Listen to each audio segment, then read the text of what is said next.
There comes a time for every vampire when the idea of eternity becomes momentarily unbearable.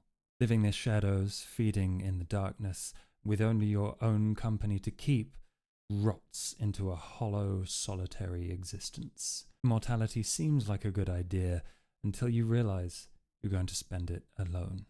If you enjoy playing older vampires, if you enjoy the ennui of eternal existence and regrets and deep and meaningful longing looks at the mistaken side child that you made, then In Memoriam is a book about Ancilla characters that are 100, 200, maybe more years old, and they've probably been dead longer than they've been alive.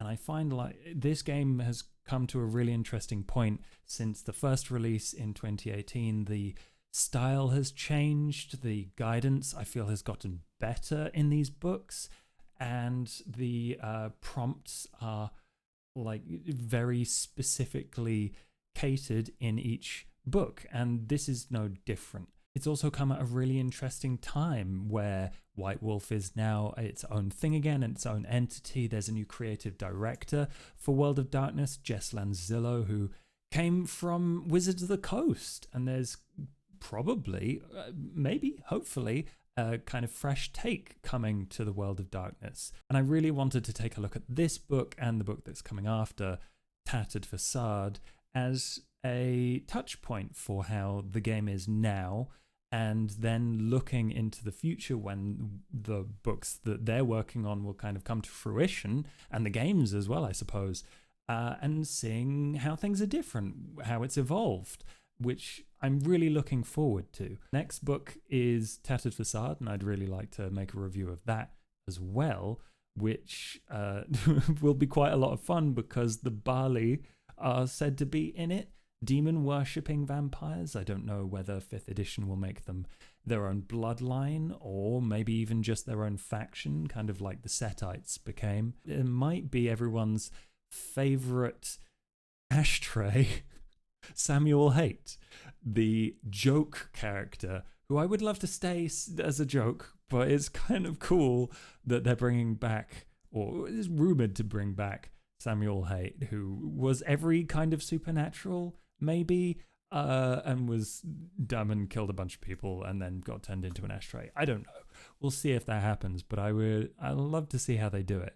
But right now, In Memoriam is a book that I would like to review. For this review, I am dressed as the clan that has stood the test of time the most, the Ventrue. I've even got a special little ring for it that won't come off, but we'll deal with that later. But now it's time to look at all the different really cool and important things that In Memoriam introduces. The Memoriam mechanic was introduced in V5, and while there were rules and previous editions had prompts, especially Chronicles of Darkness had the idea that you lost memories and ages as you aged, as you got stronger and your blood potency went up and down. There were a few little bits about memory and trying to remember things and losing things to the fog of time. This is much more formal. It is literally trying to either go into torpor or specifically reaching into your history in your mind to as a kind of flashback mechanic. And I think there's a lot of challenges that this brings to the table, like timeline consistency, but the book does a really great job of kind of trying to keep you on track. It is not something that they've established in the lore as strongly, like this is exactly what happens. You lie on the floor and you go into a trance and all of these things. No, it keeps it to a much more mechanical level so that it gives you the space to narrate what is going on and swapping the scene to a flashback. And because most of the books so far have really focused on fledgling vampires or neonate vampires, so while you can go back and remember things from your mortal life, I have never used the Memoriam mechanic, except for one time where I played Fall of London, which is where it's central to it, but even then it didn't come up as often as the book suggested. And I don't hear people talking about it, and I think that is because it is quite logistically and narratively challenging to insert into your game. If you do flashbacks in a game like Blades in the Dark, that's pretty straightforward. You're like, but actually I prepared a getaway vehicle and it's hidden in this barn. That fits into the heist genre, whereas in vampire media, flashbacks are often from the perspective of older vampires. Imagine Underworld, where Celine's sire goes and like murders a bunch of people, and they're on horseback and found that child and to take her back and raise her. Those are very important moments that are generally set in stone. If you want to keep the canon of your story in a straight line, then the play to find out philosophy is a little bit hard to do when you're traveling back in time. But the book does say, don't worry about it so much, whether it's real life history or there are unknowns in your backstory. I think there's always enough vagueness in a backstory document and a character sheet for you to fill in the gaps, and especially if you're introducing a new NPC, or if you're introducing that you owed someone something or someone owed you something, that's easy enough to go back and introduce into your story kind of out of nowhere, basically. Like, oh, I suddenly remembered that I know this person who can help. The basic idea for Memoriam is that you introduce a goal that you would like to achieve, whether that is gaining 4 bonus dice to a single skill test as suggested here, or you are looking to get some extra resources. You then go through a narrative piece back in the time that you are trying to recall, doing probably, it suggests 3 dice-based challenges, and if you succeed all of those, or most of them, you get the resource that you were looking for. And that's quite a nice material advantage and encouraging thing to make your players very interested in using this mechanic. And that's how it was from the first cool rulebook. They've also added all different kinds of ways that you could bring this up, whether it's purely narrative or whether it's specifically to build parts of the city's history, or whether it is to twist the knife and have a character die, a touchstone die, or your character to lose something important to them and put them through that trauma, whether it's real or imagined, whether your memory is tampered with or fully intact. Doing that is like really good for those juicy, edgy, emo moments that we all love out of VTM. And I think these individual mechanics and guidances are really well written and extremely useful for all sorts of ways that you might want to use this. And it's pretty exhaustive. And I think the thing is, I wouldn't use these mechanics unless it was important to the story. It's not really important to the lore, and it doesn't come up a lot when you're a young vampire. But now that they've specifically put this in the context of you being quite an old vampire and having quite a lot of experience to draw from and regrets and moments to go back to and remember, then this fits way better. And I'm actually quite excited to incorporate that. But what is the point in having a way to access ancient memories unless you are ancient yourself and you have lots of prompts and moments to draw from? Well, I really, really like this. This is probably my single favorite part of the book, and that is the Oceans of Time character creation mechanic. The book puts a really interesting twist on the normal fledgling and neonate character creation. And while you can technically make an Ancilla from the normal character creation in the core book by just adding a lot of experience points and flaws, it's less targeted than this book makes it, where you specifically are prompted to think about the bloodline that you're coming from. You are likely descended from a very well-known, or at least a very powerful kindred, and you have to find your place in that, because not only have you been sired a long time ago, you've had a lot of time to sire a new vampire yourself. Do you regret it? There's a really great page in this that is just reasons to have a difficult time. Where is it? There's a really great page, this like much later than character creation in this book, that is about embraces to regret. Like there's the very specific vibe that they're gunning for here, and I'm absolutely here for it.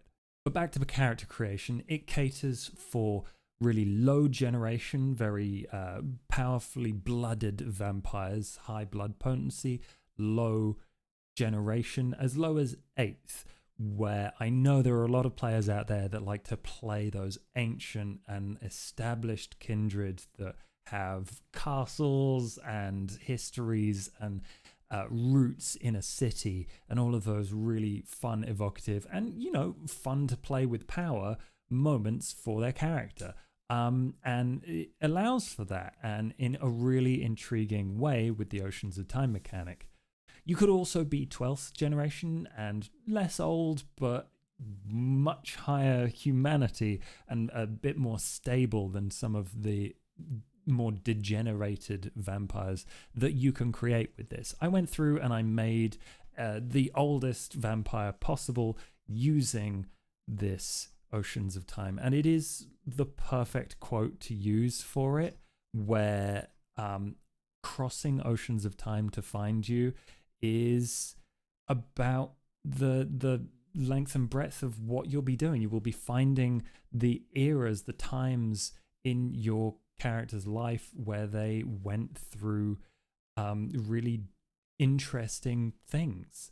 And these are quite broad prompts over here, but I think if you get a chance to come together at the table and everyone does these, and whether you're doing like 3 if you're like 100 years old, or if you're up to 200 or more years old, then you might do 5, and each time you lose advantages, or you gain flaws, or you lose humanity, and you get extra cool experience to spend on skills and disciplines. And I find it, I'm not sure whether I honestly like it or not, because normally VTM character creation is very rigid, and you get the thing and you fill out your dots. This makes it more like play, where you are writing your backstory as you go, and you roll a dice to see whether or not you lose extra humanity. For example, in the time of adversity, you may not be able to go back to one of these particular types of time if you lose the dice roll. Like, it's a bit of a gamble, and you might come out better, or you might come out much worse than some other players. And if you're okay with that kind of variance at your table, then totally do it. I think it's really fun, mostly because it reminds me a lot of 1000-Year-Old Vampire, which I've played on my channel. I absolutely adore it. It's a great system. It's just prompts that really dig deep into making a diary of a vampire that you gain an understanding of as you go through time. And it's like little snippets and little diary pages of how this vampire transforms at different periods in their existence. And if eventually you might I played through this and I ended up with 4 humanity, and it specifically says at the bottom there that you can't go lower than 4. I think it's like you just kill off touchstones. Yeah, you lose convictions, you kill off touchstones, which is makes a lot of sense. You've got to lose something, right? But I also quite enjoy how it describes later in the book, where as you go through your backstory, you obviously live longer than the mortals, the touchstones in your life, and you probably try and get new ones to hook you into your humanity and that particular belief that you have, and it gives you opportunities to think. Does that belief change? Is this person exactly the same as how the relationship I had with the previous dead touchstone, or are they a disappointment? Has the conviction flipped, or has the conviction morphed in some strange way as you go through time? I really like that, and I kind of wish that they'd put that part from way down in the book right next to this, because it's kind of linked in together. But they haven't, because I guess they're different pieces of guidance. I would have preferred them together, because this is to do with losing touchstones, especially if you're going for really aged vampires. But yeah, it's a lot of fun, and I can just imagine doing this with a table of people all getting into weaving your backstories together and creating that relationship map, and just enjoying the process, which I think is more important than like exactly how solid all of your writing is. Like, if you just do a sentence for each of these times of calm or intrigue or adversity, then you will be able to get a more solid look at the timeline of your character. And I'm really looking forward to playing this at the table. It's a really cool addition. The largest part of this book are the histories. There are so many different time periods that they cover, and excellent tips on how to think in genre rather than adhering to historical accuracy and serving your players and your story more than you are like dictating from a history book. And I think that's really important to remember, and I'm glad they put it in there, because I wouldn't have thought of it. This feels like it was designed with the Memoriam mechanic in mind, where you are going to be playing through a scene rather than setting your entire campaign in the American Revolution or the Victorian era or the Great Depression or the Roaring Twenties. They've got lots of really flavorful and useful style tips and characters for these, but they're not huge. They're 2, 3, 4 pages at most, and they jump about the place, whether it's talking about Al Capone or whether it's talking about some rum runners or the police or what Chicago was like back in the 20s. But the mortal histories give you a really solid foundation and enough to make a scene and possible people that you can meet. On the other side of things, one thing that I have been a little bit frustrated by with the books that the vampire books, at least, that have been released, is that I love lore, I love meta plot, and there are a lot of times when I wish that the unreliable narrator that often kind of comes up in these books, and oh, it could be this or it could be that, was a little bit more fleshed out and a little bit more specific about the kinds of things that are happening in the world of the Kindred. And at this point, I feel like most people have got a grasp of the golden rule. Like, just because it is in a book doesn't mean you have to use it. You can adapt it, you can throw it out. And most people do entirely for huge swathes of lore or huge like character moments or things that would be considered canon that I disagree with and I think would happen in a much cooler way if I wrote it, which is what makes being a storyteller great. I was, like I say, hoping for a little bit more depth, especially in the Kindred histories here. There's cool stuff like The Blood Hunts of Prague mentions like the video game Blood Hunt. There's literally Kirill in here from the game, and I think that's really cool nod towards all of the video games and Redemption that happened in Prague are kind of name dropped in here, as are little bits about like the birth of the Anarch Free States in LA. It's really cool, and I honestly think the coolest one here is the two things actually. There's the Stoker affair, which is a great setup for a little story where your characters are trying to influence important moments in vampire fiction. The example they have here is obviously Bram Stoker, but they also mention like Edgar Allan Poe. Maybe your characters met him and were like, what if you didn't write about actual vampire stuff and it was closer to like just beating hearts in the floor or something like that?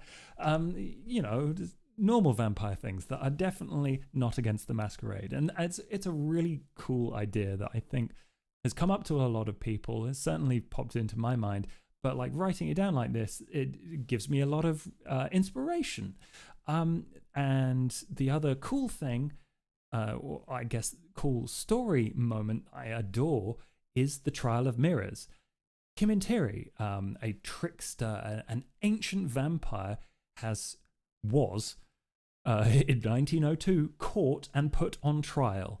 I feel a couple of different ways about this story in that it's really cool that literally the trickster has several different options for how it could have gone down. People remember different things. Kiminteri was murdered. No, actually the person that was murdered was the prince that had an illusion put on them. Or maybe the prince was being just controlled by Kiminteri. Maybe everyone was being controlled by Kiminteri. Maybe it was an entire farce.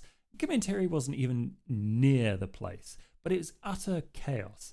And I really like it, but I also really wish there were more details, more story moments from the actual Trial of Mirrors for you to solidify, for me to solidify an idea of what that moment looked like, what was happening. Like it mentions people that were there and what happened to them afterwards, and they feel like they've had their memories messed with, or they weren't really sure, or maybe they feel guilty, maybe they were being bribed, and like that's all really useful stuff, but it kind of digs into that core frustration I have with not specific enough lore additions or lore expansions. I want to know more. I wish there was more, but there isn't. But this book is about giving you tools to run your story and not doing kind of what I was hoping for, which is expanding the universe. It doesn't do that. Not in any vast way. So do I think you should get this book? Basically, 100% yes. If you are going to be playing as, not elder, but Ancilla, older vampires, then yes. It's a great book. It's well written. It's got a ton of useful guidance in it and a lot of story hooks for you to use. If you were looking for expansions to the universe, extra tidbits of Kindred history, there's not a ton in here for you. But I am excited to play an Ancilla now. I was excited way back when 5th edition first released, and now I feel like the game wants that for me as well. There's even a ton of extra stuff that I haven't mentioned that's in this book, like an extra compulsion and coterie types and blood rituals and a predator type. Oh, and lore sheets. There's finally a Tzimisce lore sheet. Everything is really honed in on supporting this particular playstyle. It's a fantastic book. If you've played it, if you read it, let me know what you think in the comments. Like and subscribe if you want to see more vampires and miniatures and role-playing. But until next time, don't be a stranger.